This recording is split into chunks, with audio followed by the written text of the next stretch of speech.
उन्हाळ्यामुळं काल सकाळी लवकर आवरलं आणि माझ्या दुटीवरती निघालो. प्लॉट विजिट होत्या विटा खानापूर या साईडला. कराडच्या ब्रिज खालून डायरेक्ट साईबाबा मंदिराच्या समोर गेलो. या लोकांना पाहिल्यानंतर आश्चर्य वाटलं की 300 400 500 रुपयेसाठी असं दिवसभर बेगारी काम करायसाठी जातात लोक. डबा वगैरे घेऊन येतात आणि दिवस वाट बघतात कोण कामाला नेल म्हणून. ठीक आहे, तिथनं पोचलो आपण खानापूर साईडला. काही प्लॉट विजिट होत्या, प्लॉट विजिट करून घेतल्या. त्यानंतर त्यांच्या शेतामध्ये करवंदाचं झाड होतं, असा दुरण बनवून घेतला आणि थोडी करवंद काढून घेतली. रानमेवा कसा आहे, काळा कुळकुळीत. त्यानंतर साहेबांना 3 एकरला मटेरियल दिलं.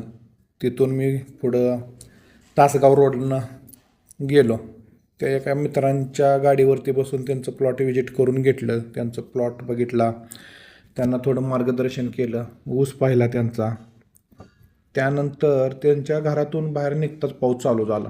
39 डिग्री सेल्सिअस तापमान आणि अचानक पाऊस चालू झालेला आहे.